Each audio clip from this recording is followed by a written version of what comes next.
call to order the May 17th City Council meeting. Thank you all for coming. Can you please stand for the Pledge of Allegiance and a moment of silence? I pledge Allegiance to the flag of the United States of America and to the republic for which it stands, one nation, under God, indivisible, with liberty and justice for all.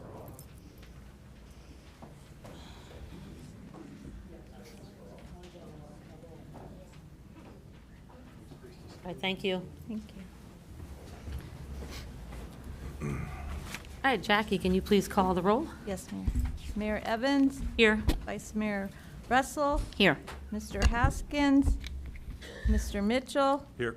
Ms. Cooper, Here. Mr. Redmond, Present. Ms. Chamberlain. Here. And I guess a motion, Mr. Haskins is coming in late, I believe, or maybe. So a motion to late or absent? So moved. Second. All right. So the first thing on the agenda tonight is a presentation about short-term rentals from Mr. Doug Michaels. So if you'd like to come up.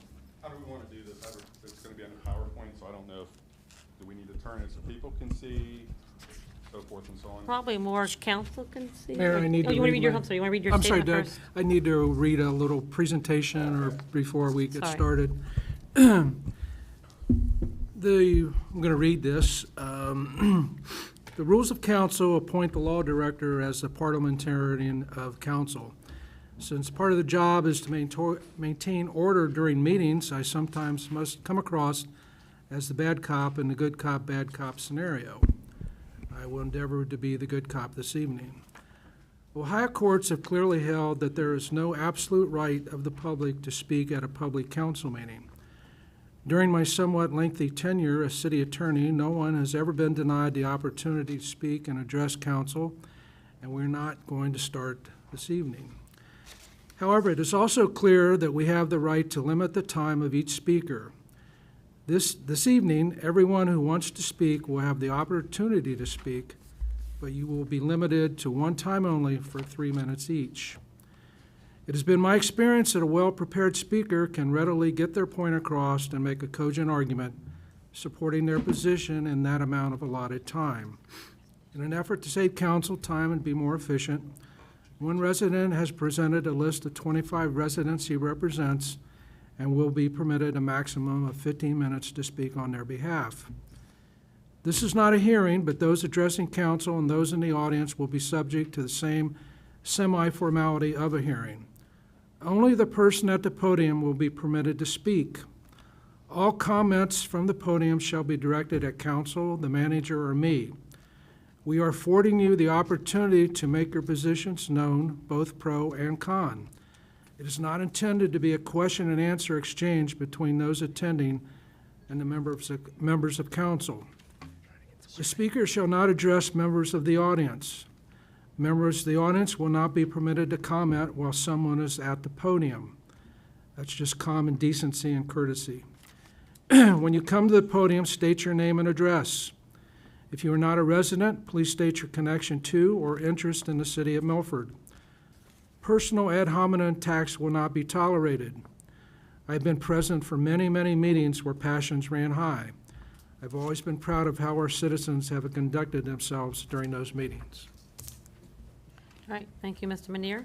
So now we'll move on to the presentation. I would say you probably need to leave it where it is so council can see. And That's how okay. about if I'm over here, And- people can be able to hear me, you just want me to talk? You probably need to be in the microphone though, so Okay. you can pull it off of there probably if you want to use it. Or if people want to come over and see it, people in the audience, they could come over here and stand and see. Okay.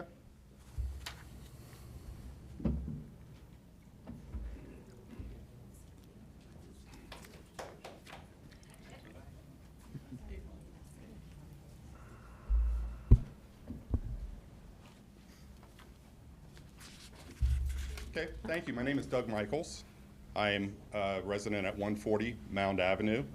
As Mike was saying, a group of us met Sunday evening, and I was asked to present the concerns of those people. As well, we presented 62 residential residents that are in support of Chapter 740. which we're voting on tonight. So, I thank allowing me for the time to present this information. I've been at all 5 meetings of the Administrative Council or Sub-Council to discuss this. There's been a lot of information disseminated over the last 5 weeks. And it's not always possible to capture the reading summary or capture what was said based solely on the summary.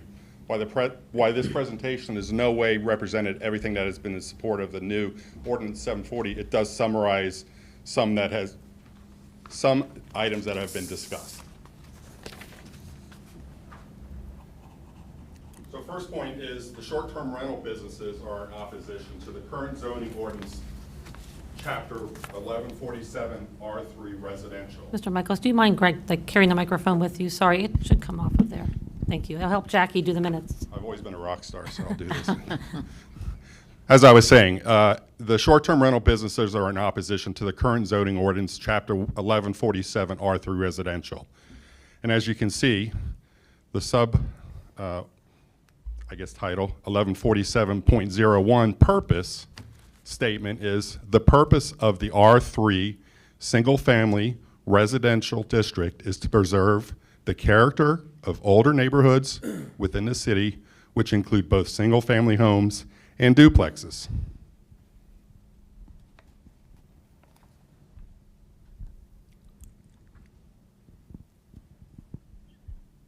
Sorry, sometimes our smart board is not very smart. Just double tap it. Double tap, maybe? I'll do that. There we go. There we go.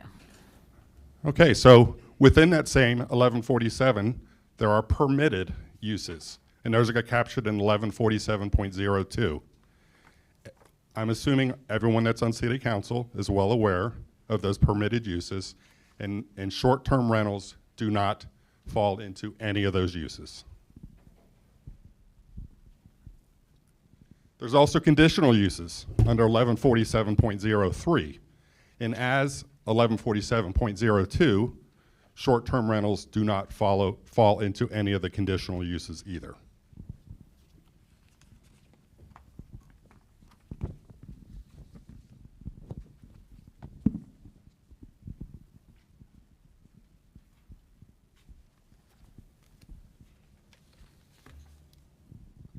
So the residents had some concerns, and in the 5 meetings, it was brought up by people that were against the ordinance that the people that use Airbnbs spend money in our business district. So what I'm doing here is showing the discretionary spending and the economic impact of transient renters, which are people that are renting short-term rentals, as well as Milford citizens. If you look at the reviews of the short-term rentals that are currently in our neighborhood illegally, they mention, love the restaurants, love the shops. They do not say, love the barbershops, love the child care, love the maintenance and repair, love the dance studio, love the service businesses. These are the businesses that are also in downtown Milford. So we cannot ignore that. Milford citizens frequent those. And even like professional services, they frequent lawyers, doctors, dentists, chiropractors, all which are in the central business district. And they also use our funeral services, funeral homes, things of that nature. We have a concern about the economic impact with taxes. Milford residents pay real estate taxes, as do the non-residential business owners. Milford residents pay 1% earnings tax on gross pay. Non-resident business owners receive a 1099 from Airbnb or one of the other many services that they could use at their discretion. Those 1099s are sent to their office, their business location, or their home if they live outside of Milford. As you know as well as I do, businesses have the ability to write off, business write-offs. So any number, if they do present that 1099, if they say if they live in Marymount, to Milford, more often than not, it's going to be a net business write-off. And then, being Milford doesn't have a record of that 1099 because it went to a Marymount address, the taxes for Milford would be filed on a trust me basis. And right now, Milford does not have the formal process to verify business taxes are filed.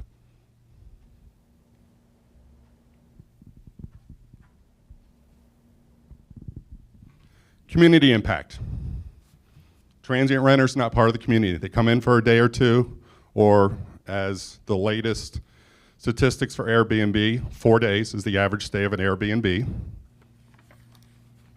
Resident and home renters volunteer for local organizations that favorably impact the community. Every single one of these groups solicit our neighborhood through our Facebook neighborhood page asking for volunteers. We volunteer. The community volunteers. The homeowners that reside in those homes volunteer. Business owners that live in Marymount Terrace Park and outside of the Milford, do not volunteer for these organizations. Transients do not.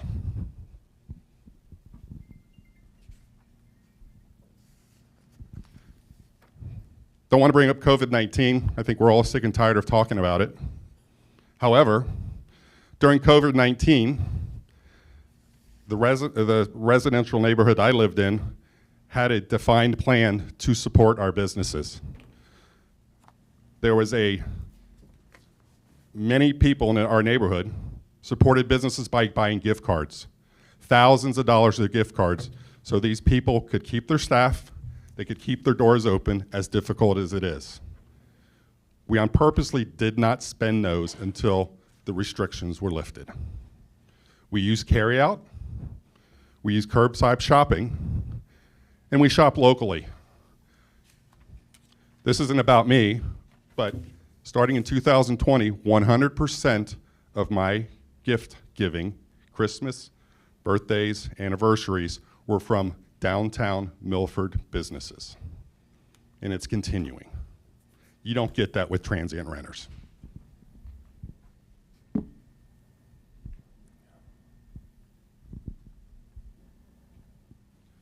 And the last thing is the little things. And probably the 50th time that I was going through this afternoon in my head, because I can tell you I'm pretty nervous because I'm an IT guy, I'm not a presenter. I almost changed this to the big things.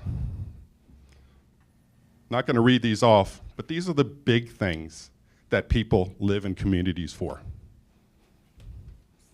I hope everybody here has these little things, because I know the community, the people that I met with, the people I talked to, do have these little things.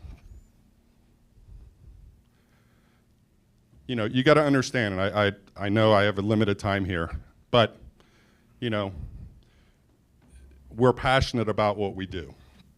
You know, thinking about things that have happened over the last couple of years. We had a major power outage in our area. A tree fell on an elderly neighbor's house. She called Duke Energy repeatedly that went to North Carolina. The tree was hanging over her house. Duke Energy said, well, that's not a reported issue. We have fixed that, we have fixed that, we fixed that. People in our community drove around Cincinnati finding a Duke Energy repair team to take care of that. We've got people that are here tonight that walk our elderly around during our luminary period to make sure that people that cannot get out have an arm to walk around. You're not going to get that with transient renters.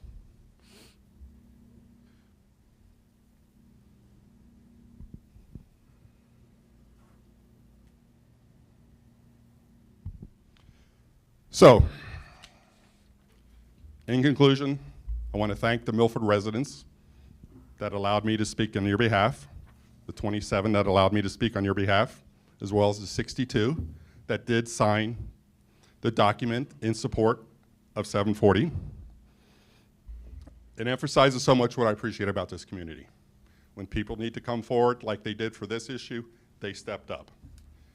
In closing, we just want to respectfully remind that we have entrusted every single one of you to represent the interests of the citizens of Milford, and not a small number of non-resident investors whose businesses are currently operating illegally in our residential neighborhood based on 1147.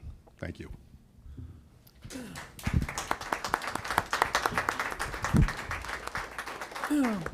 Okay, that was a good example of a cogency. Is anybody else want I to? thought we were going to go down to, we're going to skip down to public comments. Well, I think we're going to hear everybody now. Well, I thought we had to Yeah. do the proceedings and stuff first. We're gonna have. Okay. I was just going to go in the order of the agenda. Right, so really quickly, then, moving on, thank you for your presentation, and we'll come to public comments in just a second. I was just going to follow down the agenda. Do I have a motion to approve the council meeting proceedings from the May 5th council meeting? So move. Second. Ms. Chamberlain? Yes. Mr. Haskins? Not here. Ms. Evans? Yes. Mr. Redmond? Yes. Ms. Russell? Yes. Ms. Cooper? Yes. Mr. Mitchell? Yes. All right, and financial statements, you should have, I need a motion, I guess, to accept the March 2022 financial report. Do I have a motion for that? So move. Second. Ms. Evans? Yes. Mr. Mitchell? Yes. Ms. Cooper? Yes. Ms. Russell? Yes. Mr. Redmond? Yes. Ms. Chamberlain? Yes. And last, we should have received the April 2022 financial report. Do I have a motion to receive those? So move. Second. Mr. Mitchell? Yes. Ms. Cooper? Yes. Ms. Russell? Yes. Mr. Redmond? Yes. Ms. Chamberlain? Yes. Ms. Evans? Yes. All right, so that takes us to our public comment section. Before we hear any comments on short-term rentals, just to check, is there anybody that has comments about anything else they want to share first? All right, if there are none, just please take turns at the podium and make sure you state your name and address. Right now, we're hearing proponents only, and then we'll hear from people who are in opposition. I forget which one I am. I thought their 15 minutes was their presentation. My name's John Huber. I live at 811 Center Street. I'm a custom home builder for 40 years. I was part of the team with 3CDC downtown that renovated over the Rhine.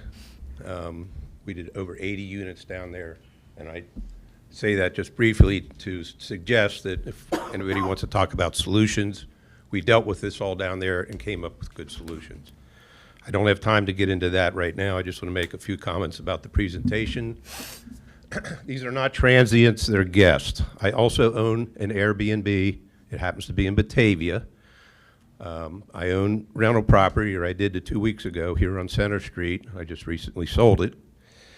But I think the huge point that's not being discussed here, that unfortunately I was away on a camping trip for 2 weeks and didn't even know this was up here, but we have 98% of the property owners in this town are not aware that their property rights are at jeopardy. My house in Batavia, I never intended originally to Airbnb it, but as life changed, things happened, I ended up Airbnb-ing that, and it's been nothing but lovely. My Airbnb guests leave it better than they found it. It's wonderful that they're only there short term, and I can go use my property. Next door to that, this is on my farm, next door to my farm I have another rental property. The guest there has a car on blocks in the driveway. I got to call them every week. They moved in and told me they had a little dog and a big dog. They've got 2 Great Danes. They've been a nightmare. I just got a notice from them that they can't pay their rent till the 25th. So rental properties are not, there's too many rental properties. A lot of this argument I would go with there. When we were downtown developing rules for how we wanted to develop these properties, we had to make for sale properties. We couldn't do rentals because we recognized that people that buy are invested. Airbnbers are different. Those guests, first of all, we're not talking huge numbers here. I think this is blown out of proportion. This is a small number of people, and I can assure you that they do go to the restaurants. They don't use, even in my place in Batavia, I've got a manual that shows all the businesses in Milford, the restaurants, and they come here to eat. So they do support the community. the whole thing about write-offs, I'd like anybody here who doesn't use a write-off when you can, I mean, you want to pay extra taxes, that's not even a valid point to me. And as far as outside businesses, I have to say, my business is over in Loveland on Ward's Corner, and I supported everything that went on in Milford before I lived here. I think there's some people here that have been on some of the committees and know darn good and well that we spent thousands of dollars sponsoring the art affair and other things, so I don't appreciate that comment. Not even lastly, I also want to mention the tree that was lifted off of the gentleman's house was done by me, and my company is a favor for him. Sir, I respectfully requested the people at the podium address their comments to council, Oh. not to members in the Sorry, audience. I apologize. So the main point, though, I just want to regroup on it, is I feel like the 98% of property owners in this town are having the wool pulled over their eyes. They're not aware. I wasn't aware. I happen to know somebody that owns an Airbnb who happened to tell me about it, but I may someday want to Airbnb my house if I retire to Florida or something, and you guys are taking that right away from me. I don't think it's right on any level it is. I mean, things change in life. I didn't want it. I don't need the money right now, so I sold this other house, but it would have been a cute little house, and I could have Airbnb'd it like crazy. And again, my experience with Airbnb people is that they're there. They have to write a review on me, and I write a review on them, and they won't get another Airbnb rental if they do anything that messes up that property. And fortunately, my 3 years of Airbnb, and I've never had a bad guest. All right, I'm sorry, but can you please wrap it up, because that's been 3 minutes. That's really all I think I need to say, but again, I just think this is wrong to take my property rights away from me, basically for a small group of people contesting with no evidence. There's no police evidence, and over the Rhine and all the Airbnbs we have down there, there's no problem with them. There's not an issue, so I don't really get it. Thank you. Thank you. To be clear, his 15 minutes were because he's representing 27 people, so rather than 27 people getting 3 minutes each, he got 15 minutes, so that's why he got 15 minutes and everybody else gets 3. The people he's representing are not going to address council. Welcome. To go? Yes, good to go, welcome. I'm Mark Shoney. I live at 900 Wallace Avenue.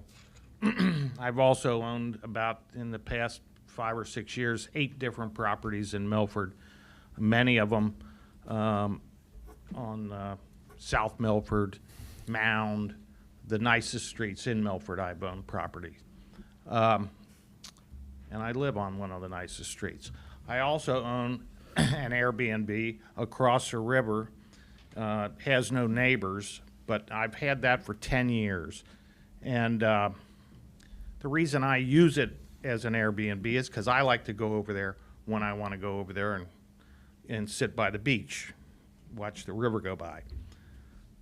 Only for that reason do I short term it.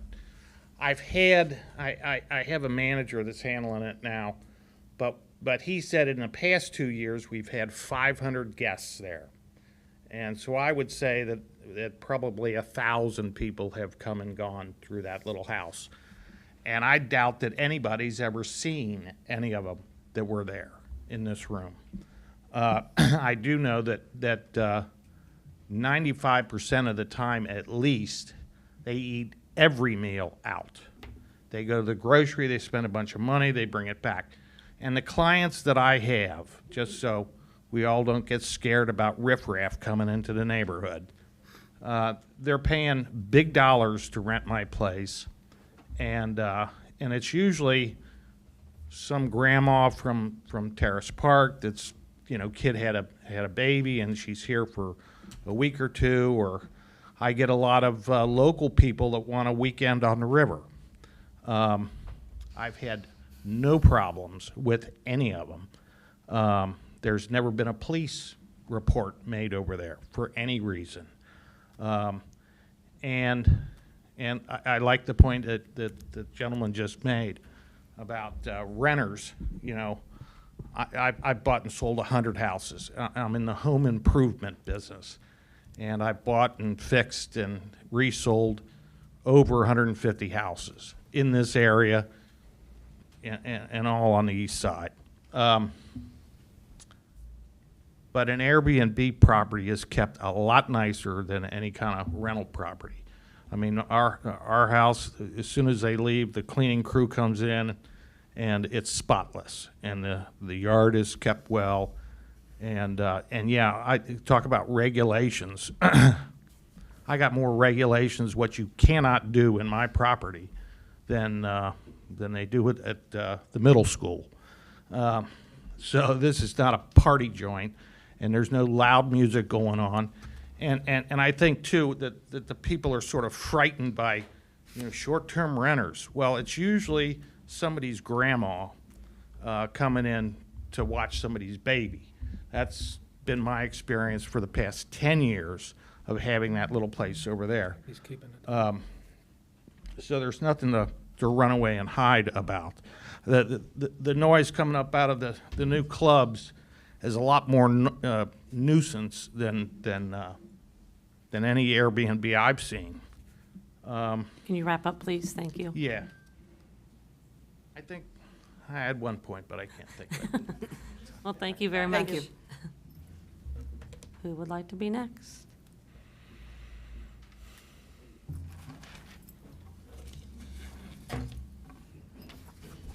Good evening. My name's Bill Maloney.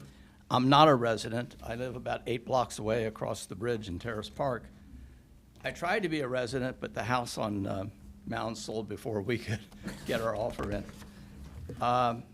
And I want to tell you, I love Milford. I've got the Milford, I love Milford plaque on the back of my car.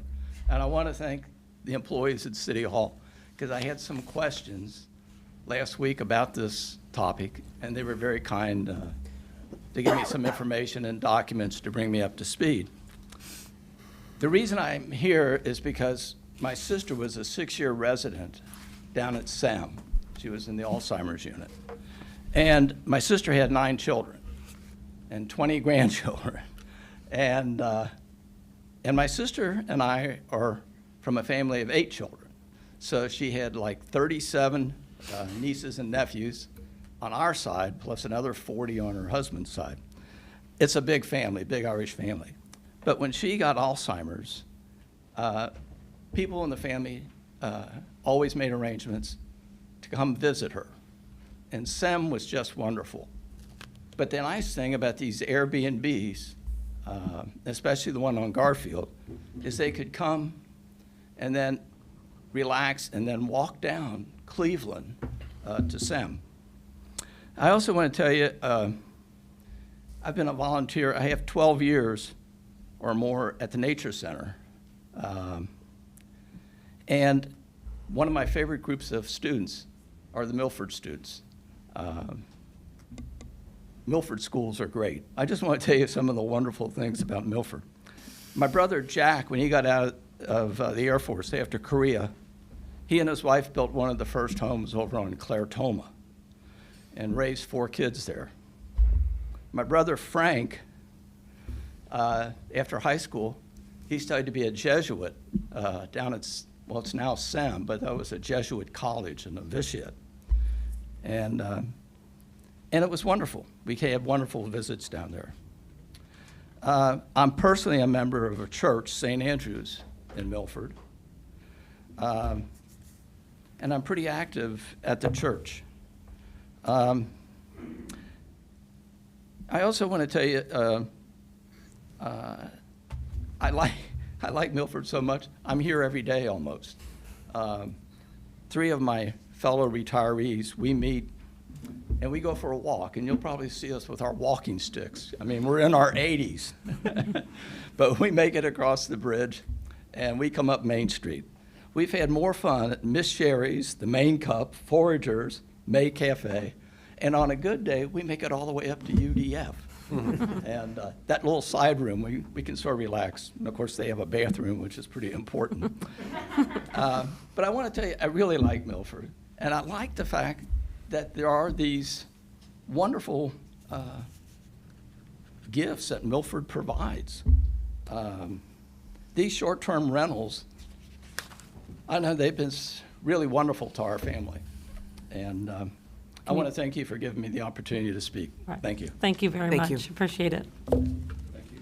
Sorry, I'm not trying to be mean cutting people off. I'm just trying to keep on the 3-minute schedule. Whoever is next, please.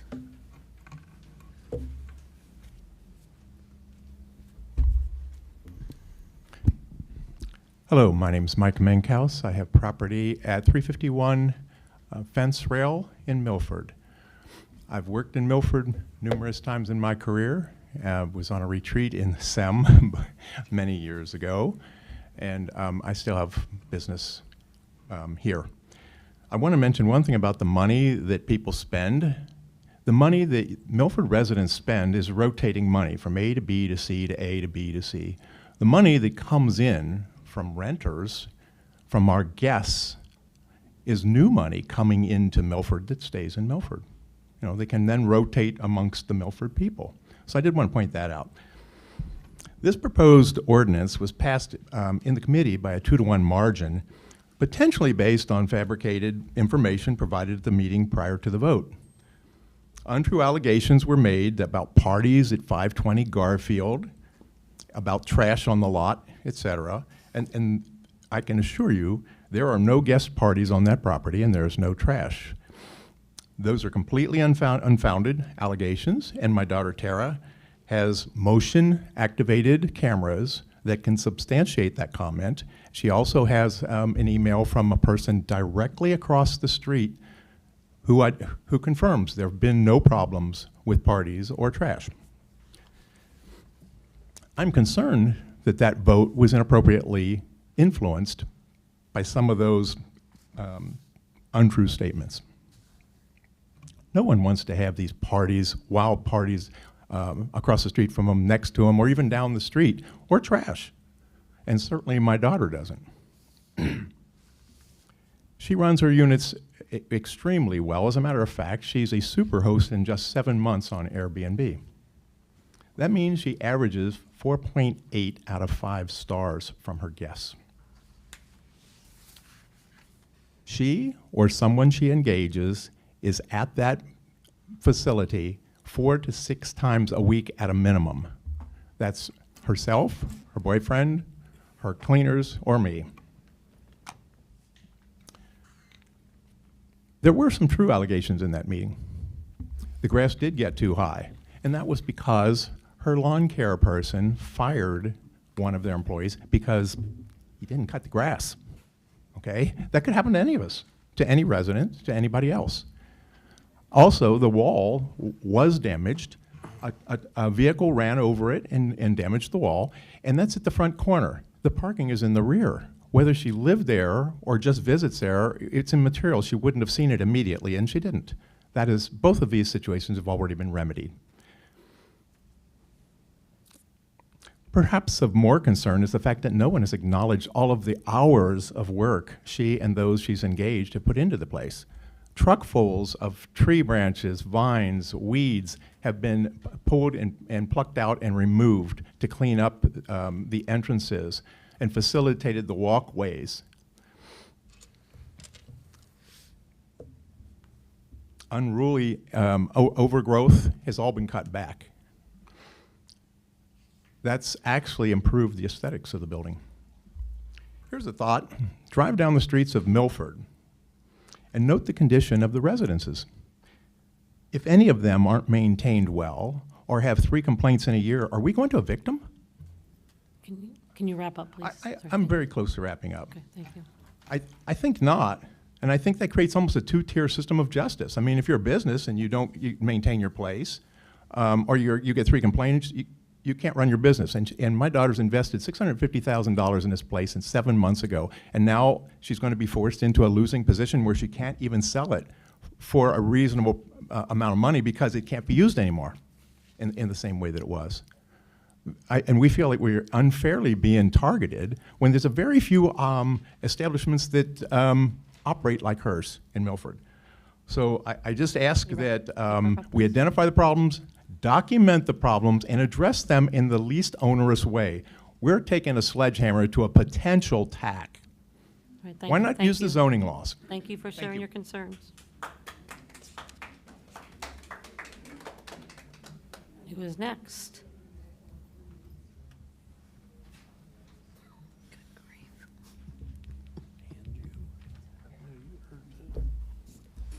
evening. My name is Tara Mankhouse. I own 520 Garfield. This evening, I do want to thank you for giving me the opportunity to speak here tonight. And first, I do want to apologize that I could not personally be here last week. As a pharmacist with a professional responsibility to my patients, I do not always have the flexibility that I would like. I acted in good faith when I purchased 520 Garfield. This was an existing rental property marketed on Airbnb since 2013. Pam Holbrook confirmed that continuing its current use would be permitted as a legal, non-conforming use. Otherwise, I never would have purchased this property. I have provided substantial evidence regarding how I manage my property, screen my guests, what happens there late on Friday and Saturday nights, the condition of my yard early the next morning, and the total lack of any police reports on this property in the last 9 years. The physical labor has also been documented that I have performed there to improve the condition of the property, and that's personally myself, my little 5'2", 95-pound self. And I've also hired work from other people to do also. To suggest that I do not care for my property or my community is beyond reason. I can't tolerate the thought of someone disrespectful or disruptive in my home. Everything is at risk for me here. I am also concerned that this issue could set a precedent. What about all the business owners that operate in our city? What would happen in Milford if it became clear that they were not welcome and that people were pursuing unusual ordinances rather than typical zoning measures to force them out of business? Would Milford be as vibrant or as desirable without them? I truly feel that I have done nothing to deserve this treatment. Why am I being singled out as one of the few Airbnbs that will be eliminated? And why wasn't I notified as a professional courtesy? I cannot help but feel that if not for the kindness of one person, my first notification would have been a notice on my door. As a young professional, this is my first and only venture. Even when in pharmacy school, I never doubted myself like I have since I learned of this ordinance. I always believed that I could work harder, devote more time, and succeed. But one vote could now take away everything I have worked to achieve. And this is not the memory I want to have of Milford. But regardless of the outcome this evening, I have some major concerns that could affect the Airbnbs that would remain. I draw your attention to section 740.15A on the denial or revocation of permit. What qualifies as a complaint and how are complaints verified? What protection is there against baseless claims? Also, since the ordinance specifies complaints rather than incidents, the complaints could stem from the same incident, but from 3 different complainants. Also, could an owner calling the fire department count against them? Section 740.15 C and D. Is 15 days sufficient notice of the alleged violation? What if the owner has been hospitalized? Owners could be out of town for funerals, businesses, weddings, vacations, or caring for sick relatives for at least a couple weeks. Also, section 740.16A on penalties. Why should each day constitute a separate offense unless a sufficient grace period has expired between them? Again, a hospital admission can easily extend for more than 3 days. Could an owner be hospitalized for 2 weeks after a severe car accident, only to come home and discover that a teardrop trailer had been parked in their driveway for 3 days, constituting 3 separate offenses, and that their permit has been therefore permanently revoked? Section 740.16B. There's no area for discussion of circumstances under which these violations occurred. If 3 or more occurrences occurred in the last year, the ordinance states the permit shall be revoked, regardless of the circumstances. Would it not be fair to provide a grace period of at least 30 days so that, even in unusual circumstances, there would be time to remedy the complaint? Likewise, rather than forcing permit revocation, should we not allow some discretion on part of the administrators? Using the word may instead of shall provides recourse for these owner-occupied rentals in case of emergencies or unfortunate circumstances. Can you In please conclusion, try to wrap up? Thank you. in conclusion, I strongly recommend the council return this ordinance to committee to propose it as a zoning ordinance, as it is far more typical in other jurisdictions, and with consideration of the specific concerns I have raised in the proposed ordinance. Thank you. Thank you very much. Thank you. I guess we need to recognize maybe for the record that Mr. Haskins has arrived.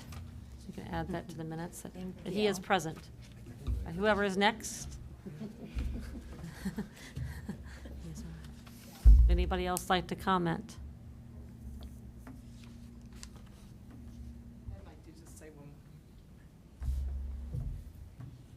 Trish Montag, 103 Elm is my Airbnb. I understand I'm in the River District, but my concern with this vote last week is these homeowners haven't been notified, and all of a sudden you guys are going to just like wipe out their income, their thing without notification. I think we need to come to some kind of compromise for people and either grandfather people in or be clear about districting or what. You know, I could not get clarification even about that River District. I called the zoning today and talked to her, and she said, yeah, you'll be okay. But it wasn't really clear at first. And I think that that's a whole issue that has to be addressed. And because I should be able to call or look it up on the thing. You know, people tell me I'm okay, but I didn't know that. And I also think homeowners do not know about this happening, and all of a sudden you're going to chop them off. And there hasn't been any problems with Airbnb. They've been wonderful. We've had no complaints in Milford, and it's just fear-mongering amongst people who don't want them. But they bring wonderful people to town. I've had great guests, and I think we need to consider that, and that it does bring an economic boost to Milford and all the businesses, and it's good publicity. So that was all. Thank you. Thank you.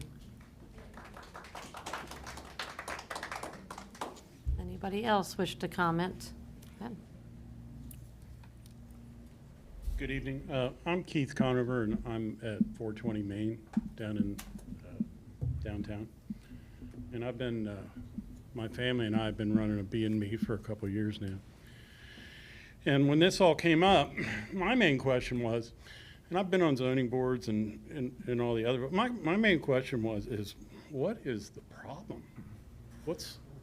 And I guess you guys didn't get the opportunity to see it, but I did get some of that last meeting in the administrative committee, to whereas I guess it has a little bit to do with the rents going up citywide, because, you know, the people who are our guests are probably paying more. And so anyway, I think you all understand that. So that may be a little problem, but is it, what is the other, why are we here? Today, when I came in, I asked one of the people who had one of the tags on, what is the problem with renters? The first thing the person said was trash. And I'm thinking, okay, well, can't you regulate that if you have a B&B, you should have a can per unit? I mean, how hard would that be? I mean, I have two Rumpkes, and two of the brown and one of the recycling. I have three. It's probably too much, but it's definitely not enough. And, you know, I guess what I'm trying to get at is, have you guys heard why you're here and why we're all here? And then you look at the ordinance, and I guess I'm excluded. I really can't tell by the wording of that. I don't think that I was one of the people that the ordinance, because I'm downtown and I'm in a business district. I'm not sure it says that. But the one thing that I'm looking at it, I'm going, well, if I have a guest, I have to provide parking on my premises.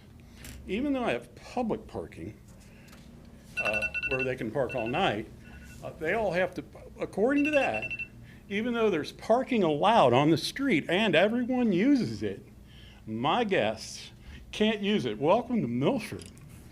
Welcome to Milford. I mean, come on. It says they're allowed to use the street parking for 1 hour. Welcome to Milford. These are guests that come here to spend money. They're not, I guess they're transients by definition.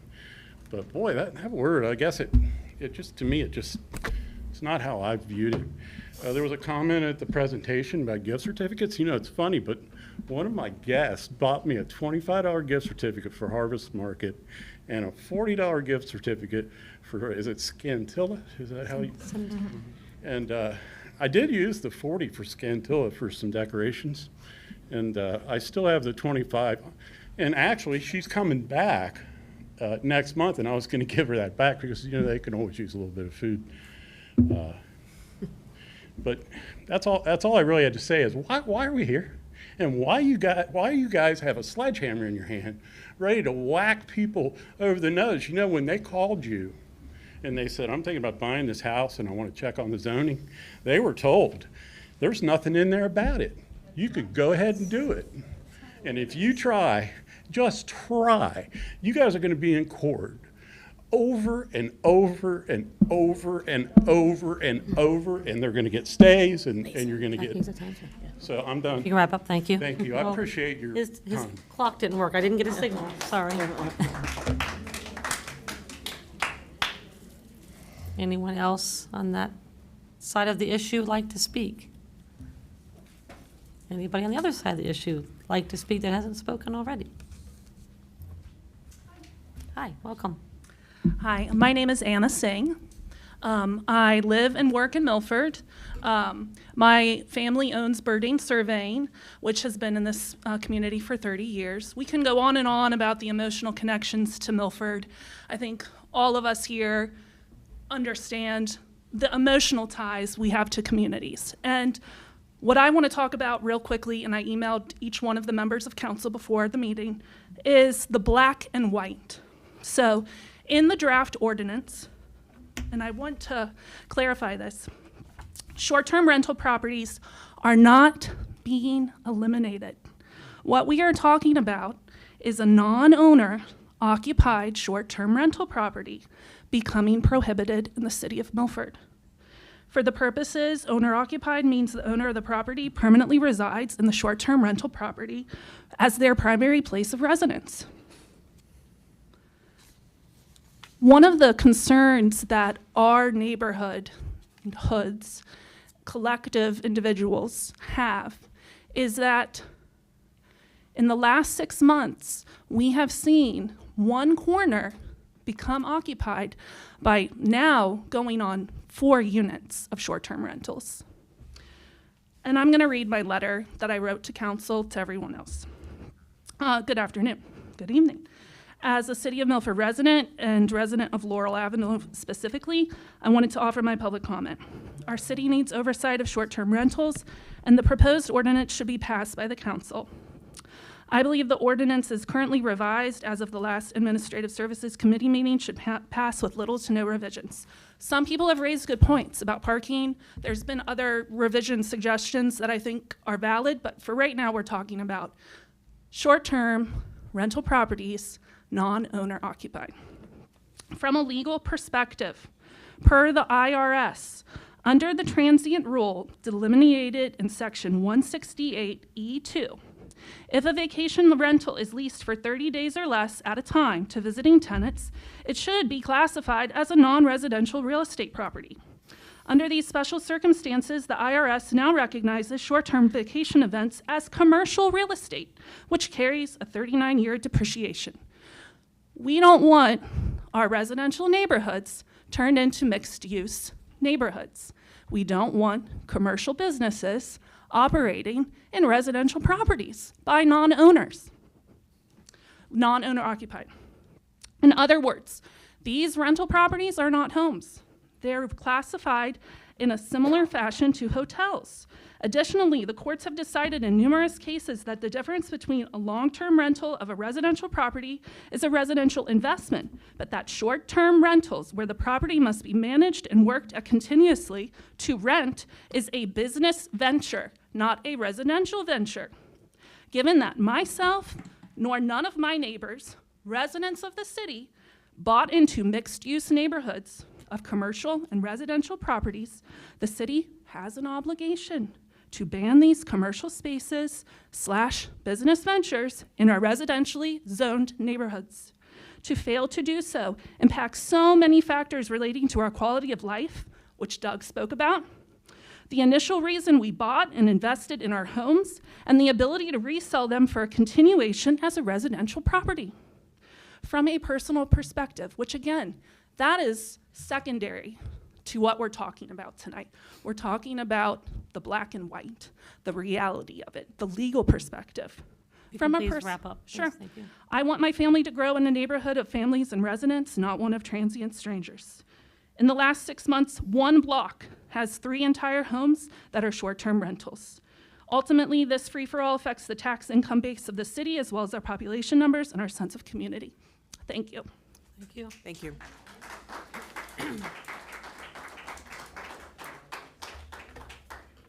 Anybody else that would like to speak?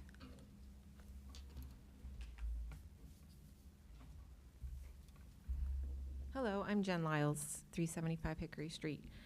You know, it's very interesting. We are, as a family, a big Airbnb user. We have 3 grown children that take up a lot of space, and a hotel room or even 2 is just not, doesn't work for us anymore. Interestingly enough, we're renting an Airbnb in Indianapolis over Memorial Day weekend.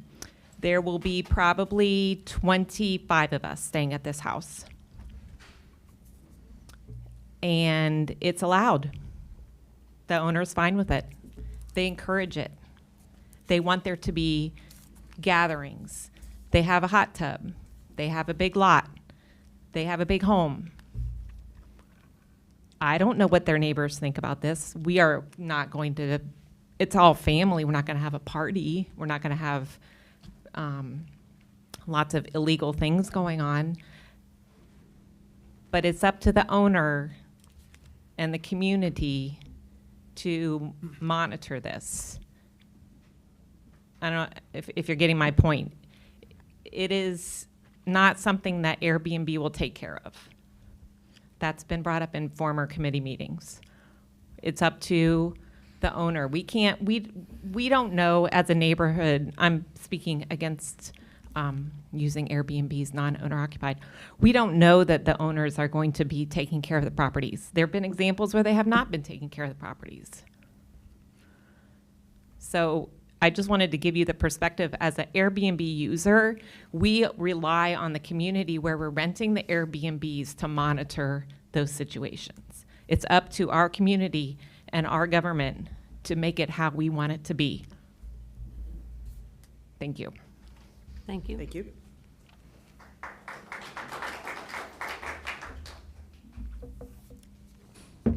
Anybody else like to comment? Last call? All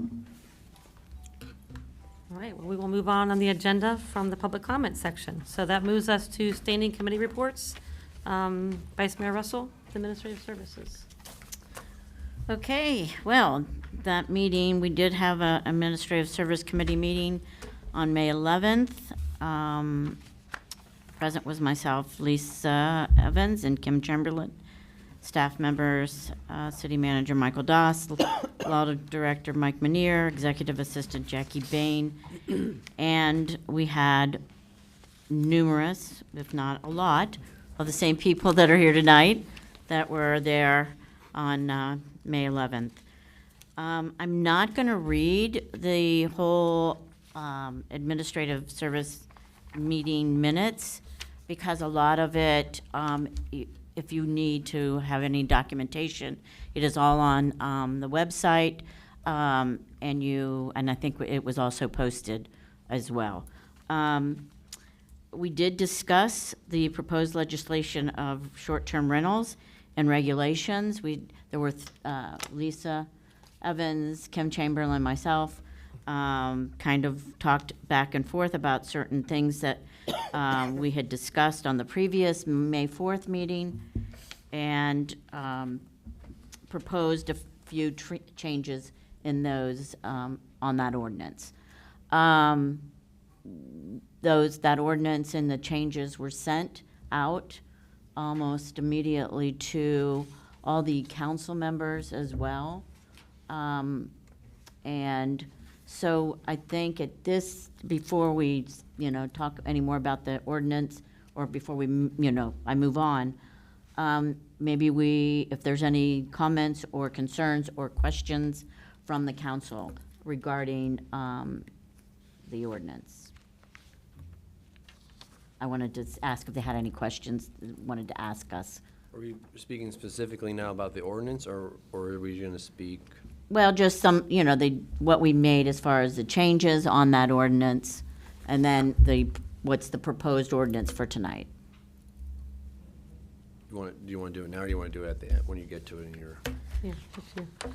Well, I mean, I'm trying to figure out, what, if anybody had any questions about that ordinance. I was at the meeting and I had other thoughts or ideas about it. And I have Okay. questions as well. Okay, so, Might as well do it now. you want to do it now? Okay. All right. Do you want me to start? Sure. Can I interject? Yep. It's my understanding that since the resident is a short-term rental owner, should he be allowed to give comments on the ordinance? He's going to recuse himself from the vote, but he can comment. He's allowed to comment. Yes, I will be recusing myself from the vote. To begin with, I would like to thank everyone on both sides for all the emails we receive, the comments. So much of our job is important to hear from you because we represent you. We represent citizens, we represent businesses, we represent community initiatives, we represent a large swath of people. So we really appreciate all the comments and concerns. To begin, I'm in favor of the legislation that is proposed tonight. I do have some concerns about how it's written, and I'll kind of go into talking about those things. One of the things I'll bring up with the concern is it was informed to me by some city staff that there might be some issues with the way it's written right now having to deal with enforcement. Is there any comments that I could get more clarity on that or anything? Yeah, we had provided Mr. Manier with some items that we had specifically in section 1 of the proposed ordinance, dealing with owner-occupied. When all this is finished, we, as a city staff, have to do the enforcement of that. From our standpoint, we just have some notes here. The way that the ordinance currently reads, only owner-occupied Airbnb properties would be subject to the 3-strike rule. Only owner-occupied Airbnb renters must be an age of 25 or older. Only owner-occupied Airbnb renters cannot park RVs in visible areas. Only owner-occupied Airbnb properties cannot advertise with signs. Sorry, I apologize. Only owner-occupied Airbnb properties need smoke alarms. Only owner-occupied Airbnb properties must obtain a permit. Only Airbnb properties must obtain a permit. Airbnbs could not put this on their website for Milford properties. If we take out the owner-occupied in section 1, if we remove that from the definition of short-term rentals, then all of the above rules would only would apply to all short-term rentals, not just owner-occupied. In short, section 1, if we change that, or what staff was recommending, this would broadly define short-term rentals to include all Airbnb properties, and that's a good starting point. Section 2 would ban non-owner occupied residential short-term rentals. Section 6 would require all residential short-term rentals to have on-site parking. All other sections would apply to all short-term rentals, 25 or older, 3 strikes, RV limited, smoke alarms, etc. Again, our concern is, if when we go to enforce that, when everything settles, if we run into an issue with the ordinance, we feel that taking that owner-occupied out of section 1 provides a little bit more clarity in the enforcement standpoint of us, so we don't have to go back and kind of rip the proverbial scab back off the wound down the line. Since you asked, that's my answer. Well, thank you. I was just trying to get the clarity from some comments I had from staff. My next question in terms of the legislation is, as it's currently written, and I could get some clarification, say someone who is going on vacation for 60 days, as it's currently written now, would they be allowed to rent out their house to someone? Because technically they wouldn't be there as an owner-operator. Yes, they would. Okay. Thank you for that. Yeah, true, yeah. Well, thank you for that clarification. The next clarification I had for this, if an owner of a home, say, rents their Airbnb on the weekend and they go somewhere else and stay, is that still allowed because they're not there and owner-occupied? Well, owner-occupied is defined in the section, so as your primary residence. So if you're on vacation, your house, even if you're gone for, 2 or 3 months, that's still your primary residence. You can leave on the weekends and rent it on the weekends. Yeah. It's owner occupied. That's the key point. It has to be owner occupied. So if it's your primary residence, you are defined as an owner occupied residence. Even though there's no owner on property? Yeah. Okay. Yeah, thank you. I had some citizens reach out to me asking about that specific. So yes, I'm in favor of the legislation. What I am concerned about with this too is that effective immediately, if it does pass this evening, you're literally pulling the rug out of people who've made investments in Milford. I understand the concerns of the citizens. I truly do. I have 2 daughters that I raised here. The emails, some of the things that were specifically stated about safety, I'm very well aware of, and I take that seriously. I just think that we as a council can make balanced legislation that works to try to, honor things that have happened, which haven't caused any issues, while respecting the concerns of the citizens. When you receive a petition with 60 people, we hear that. You guys don't want Airbnbs that are not owner-operated, and I support that. But I want to be considerate to people who've made investments in this city and invest their money, because we represent multiple interests here. Finally, if there can't be any kind of grandfathering and honoring, I'm kind of wondering if there's a way to allow people for this ordinance to go into effect at like a later date. So people could say, it doesn't matter the date, it could be 30 days, 60 days now, because people could maybe fulfill their bookings or anything that they have, because if it were to pass tonight, hundreds of bookings will be canceled. Thousands of dollars will not come into Milford from these guests. So that would be my only kind of 2 concerns is, like, again, honoring people who have made investments in here and just not pulling the rug out with them. And if they are not allowed to be grandfathered in, or we as a council, decide that, it is an owner-occupied thing, to give these people time to make the adjustments to fulfill some bookings. Typically, when we pass this type of legislation, there's a moratorium on enforcement. Usually it's at least 30 days. It can be more. See, in this case, I think it would need to be more, because they might have bookings 4 and 5 months out. Well, as I said, if it's passed this evening, then it will be effective this evening, but we can declare a moratorium on when we start enforcing it. Do you want me to share my comments now, or when we vote? I think we should get all the comments now. Okay. Well, I had comments, and now I have a whole other variety of comments that I added on the side. So first of all, like Ben said, thank you all for your support and concern for our city. I've lived in Milford 33 years and value the community in which we call home. I remember when downtown was a ghost town, and now I love that people want to visit our great hometown. I believed also at the committee meeting that we could draft a better ordinance that would address residents' issues as well as the owners of the short-term rental properties. My goal was to create a compromise that was fair to both parties. In other words, basically keep things as they are right now. I don't want them taking over our town. I also live in the community. I don't want every neighbor to be an Airbnb. But currently, from what I found on Airbnb anyway, we have about 25 to 30. And my thought was we could limit the number of permits we issue. So if we issue 25 to 30 permits, things stay as they are now. We wouldn't have more than that. And they wouldn't take over our neighborhoods. Also, I had things in my ordinance that would prohibit the 4-bedroom apartment unit. It could be easy to add to the ordinance that it had to be a single-family dwelling that you're renting out. Well, then the 4-family apartment building would be out. It couldn't be an Airbnb. We already have, there's already one in South Milford that rents to 3 different people at a time. They have 3 rentals on their property. So there are a lot of people coming and going there. Even, it's similar situation. And that's also a business venture for him, right? So even though even the owner-occupied Airbnbs are business ventures. We've had a lot of great people visit our city because of them. FC players and their families in towns for high school graduations and weddings, people visiting loved ones at SEM, people on the bike trail and hiking. And all of those people do support the businesses, and we have to balance our support for our businesses and our residents. There also can be restrictions placed on the owners that they must live within 30 miles, so they're available when needed. My daughter stayed in an Airbnb last weekend in Charleston. And they had an issue, and the owner was on site in 15 to 20 minutes to take care of the issue.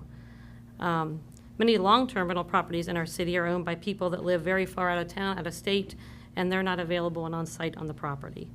The non-owner occupied and the owner occupied Airbnbs that we have in Milford, a lot of them look nicer than many of our long-term rental properties. And I would rather have them as a neighbor than some of the long-term renters that we have that don't get taken care of to a very nice standard. Even though they might not be breaking our code, they still do not look nice.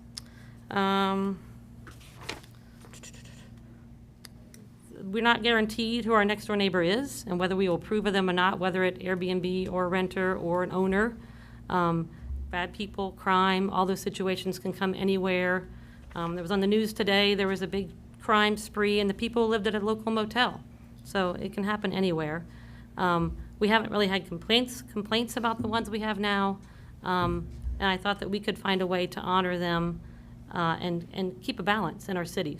It would be less than 1% of our properties would be Airbnbs if we capped our permits at 30. So those are my thoughts. Okay, is there anybody else on council that has any questions before we move on? I'll just get another clarification, because again, I'm just focusing my comments on the actual legislation as written. I did really appreciate Mr. Michael's presentation. I thought it was really well and it covered a lot of concerns very articulately. I need some legal guidance on this. So when we pass an ordinance like this, does this supersede current zoning laws? Like, because right now, as you presented, there's no short-term rentals allowed at all in a residential. So that would include owner-operated. That would include people who are actually living in their property right now, running Airbnbs. Yeah, those are in violation currently also. So does this legislation pass? How does that work in terms of addressing the zoning issues that? We have one legal one that applied for a bed and breakfast, which is part of the 1147. It's not a bed and breakfast currently. Applied, they got a bed and breakfast license. They went through the zoning. Cool. They went through Can't speak from the audience. they got a conditional use permit in 1147.03. Because then everyone's going to start Okay. shouting from the audience. Okay, we Well, can you- have from the audience. we're They gonna had their ask chance. you- Public comments. are Yeah, over. the public comments are over, Yeah. but it only supersedes anything that previously is in effect now if it conflicts with that. So, Okay, so I know that I needed, that there were going to be some comments from council, and that's why I thought it best to address it while we were just talking about the administrative services meeting notes. As the meeting went on, we read, over it and made necessary changes.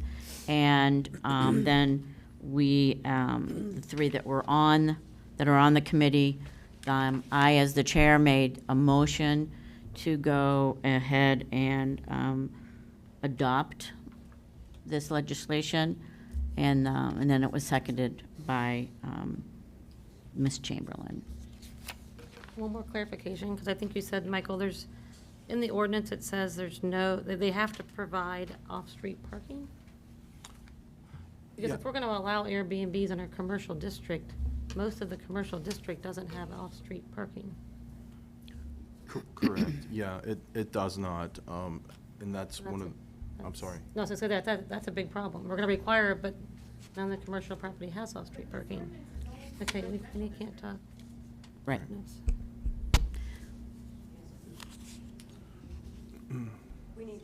So we said that the commercial Airbnbs have to follow all the same rules and regulations, permits, fire inspection, so they would have to follow the off-street parking, The way it's Believe so, written, the way it's is written. what you're saying. but they don't have any. Yeah. That's an issue. They may require it, but there's none there in the commercial district, so.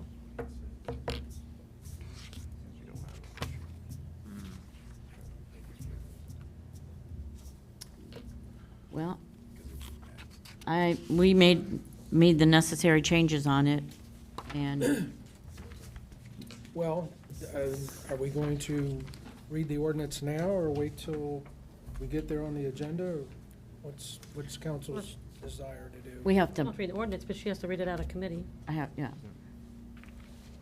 have to read it out of committee first. Okay, your committee authorized me to prepare the ordinance Right. for tonight. Yep. So is there a motion and second for that? Is there a motion? Second. Was there a motion? Mr. Mitchell? Yes. Ms. Cooper? Let me clarify.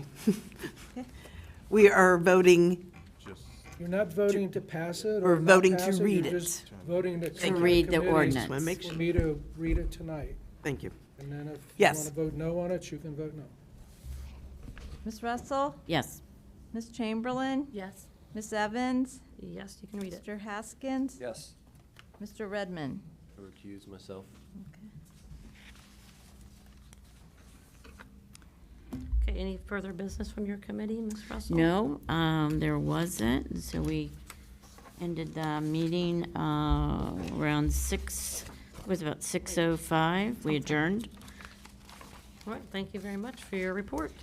That brings us to city manager report. Mr. Doss. Yes, thank you. A few updates this evening.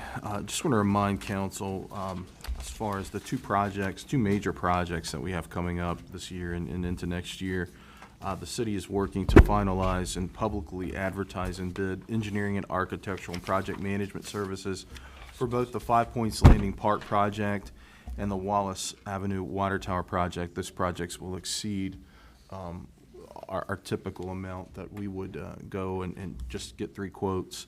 We will have to bid those out. The Five Points Landing Park project will go through Community Development Committee for consideration, and the Wallace Avenue Water Tower will go through Public Services. We're hoping to have that in front of both of those committees before the next council meeting in June. We will be closing, just FYI, on the Five Points Landing financing at the end of this month. A SWOR update regarding waste and recycling bids. Again, as I remind council and the public, the city of Milford is part of this consortium of villages and cities in the greater Cincinnati area through the Center of Local Government.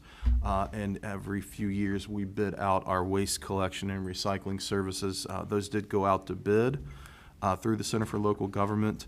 The city is working with this consortium and the Center for Local Government on a recommendation approach for providing this waste collection and recycling services in the future for Milford. So expect something, probably not in the June meeting, but in the July meeting as a result of that with our waste and recycling bids moving forward. Some development updates. Harbor Freight plans to locate in the old Office Depot building on River's Edge by midsummer. Staybridge Suites is finalizing construction and anticipates an opening in July of this year. Cincinnati Distilling continues construction and anticipates an opening later summer date. 910 Lila, we've been actively working with a potential owner for that property that has a respective business that they're looking to expand operations from an existing light manufacturing facility they currently have in Cincinnati. And we are talking to a downtown Cincinnati business that is looking to expand its location at 18 Main Street, which is formerly the Main Cup, MJ's, Latitudes, in several places. So we think, Firehouse. yeah, we think that will be an exciting venture. This business is located downtown in Cincinnati, and be quite a great announcement if we can get that here. There are no standing committee meetings at this time. And then a reminder, our next regularly scheduled council meeting is June the 21st. We go to our summer schedule, which is typically 1 meeting a month unless we have to have a special meeting. So, Right, thank you very much. That brings us to Chief Mills. Thank you for your patience, Mr. Mills. Good evening, Mayor and Council. I'm just going to touch on some highlights from my April monthly report, which you received, and training. And in addition to our typical in-service trainings, Officer Williams and Officer Dennis attended crisis intervention training, and Sergeant West will graduate from the Supervisor Training and Education Program, known as STEP, tomorrow. Chief Mahan and I will be attending that graduation ceremony. Mentioned before that crime goes up with ice cream sales, tends to follow the temperature. So we had a few notable occurrences. Even in April, a vehicle was stolen from the Valley Brook Apartments on April 8th. The Butler County Sheriff's Office recovered that vehicle and charged the operator with receiving stolen property, and we were able to return the victim their car. Marymount Police Department pursued a stolen vehicle into Milford on April 8th. The driver crashed into the Green Lawn Cemetery, damaging several headstones. Officer Williams responded for a suicide attempt where a subject had cut herself. Officer Williams applied his tourniquet to stabilize the woman until emergency medical personnel could arrive. And Squad 3 responded for an auto theft in progress at Mid-American Motors. Really interesting case. While on the scene, the suspects were calling in fictitious emergencies to 911 in an attempt to divert us, but the officers remained on the scene and processed the vehicle, finding, to their surprise, one of the suspects hiding in the trunk of the vehicle he was trying to steal, and another suspect in a nearby strip mall. Oh, jeez. In lighter news, some administrative and community relations items. You may recall 5 officers were recognized at the annual Milford Police Department Awards ceremony at the last council meeting. Sergeant Lane is working with the Milford Kiwanis Club, Milford Kroger, and Milford Community Fire Department to host a food drive. Squad 2 assisted with the Shredded and Extravaganza. Squad 3 distributed donated Easter bags to children. Officer Bogan issued 16 Cop Watch forms during the month of April. Once again, the Cop Watch form is the criminal opportunity prevention form that our officers leave at a residence or a business if they find something that might be enticing to a criminal. I, along with my affectionately known twin, the real Chief Mills, I being the original Chief Mills, we were both guests on the Bootleggers Music podcast last month promoting the Claremont County Law Enforcement Awards Banquet, which I'm proud to say Detective Rogers will receive an award at tomorrow night. And that concludes my report. Awesome. Thank you very much. Thank you.